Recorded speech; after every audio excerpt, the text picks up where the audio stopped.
Hi, everyone. Welcome to week 4. Apologies for the delay in getting this video out. I found traveling back from Amsterdam to just get me buried a little bit. So I'm back here. I'm on this time zone, and I'm excited to be with you all. And the lecture has been posted, so hopefully it hasn't delayed you all too much. The conference, just so you all know, I was at a conference for systemic design, and was very interesting. Lots of conversations about social impact design and how to co-create solutions with communities, which is very similar to the work that we're doing in this class. So if you are interested in the conference, you can Google RSD 12. And there's a fair amount of activity on LinkedIn and social media to just see what the topics were. And it's actually a global conference, so there are still events happening for the next couple of weeks. So if you're interested, check it out. I am going to share my screen and just preview for you where you should be at this point. So hopefully you've conducted one interview. That's all you need to do. You're welcome to do more interviews if you want, but one is the requirement. And you've completed that interview and done some synthesis to develop a kind of needs statement. And that brings us to week 4. And so what you're going to be doing here is developing some kind of opportunity questions that will help to drive your idea generation or ideation. And so we have a specific format for how might we questions.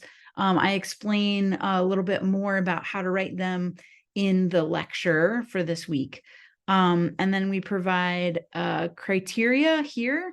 Part of the approach with this is to develop many how might we questions to help give you kind of different creative angles toward tackling the problem.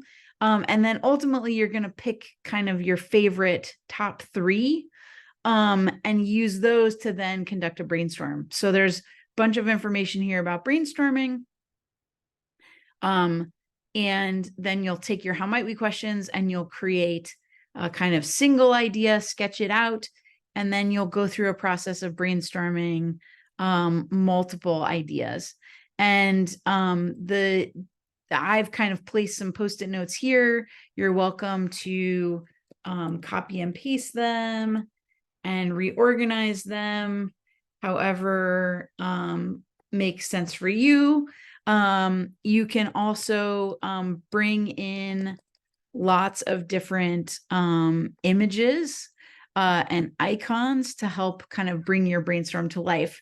And if you find yourself stuck, I've added some inspiration here on the right-hand side.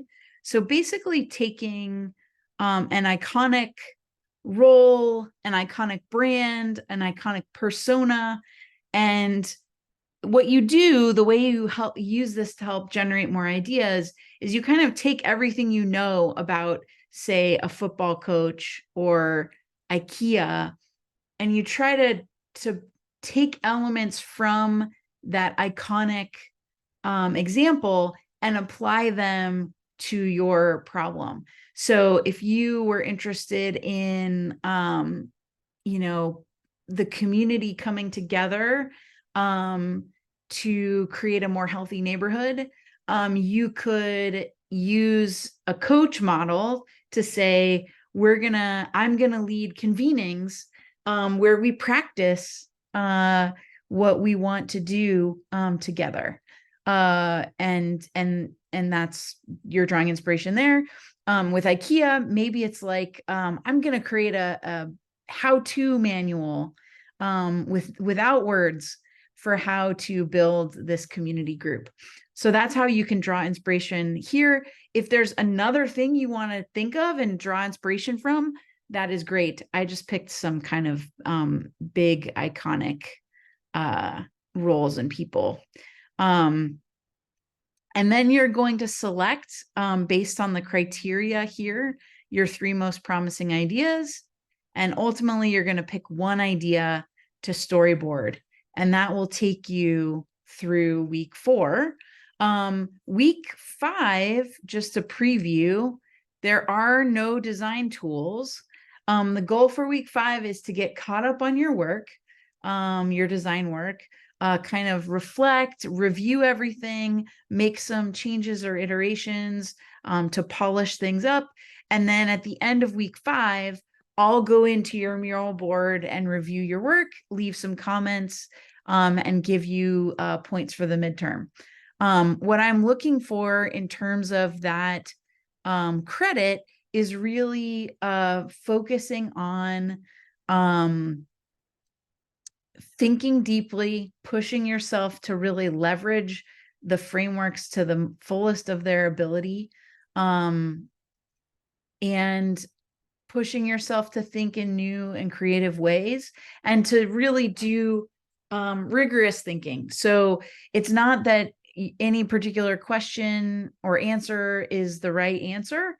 It's more that you're demonstrating that you're really thinking through thoughtfully and deeply the particular prompt that you're working on. And if you do that, you will you'll get most, if not all, of the points. So that's really the criteria we're looking for. As always, I'm available Tuesdays from 5:30 to 6:30 for office hours. Please email me in advance so I know who's coming and when. And also always available over email. So if you have any questions, please don't hesitate to reach out there as well. And I hope you all have a great week.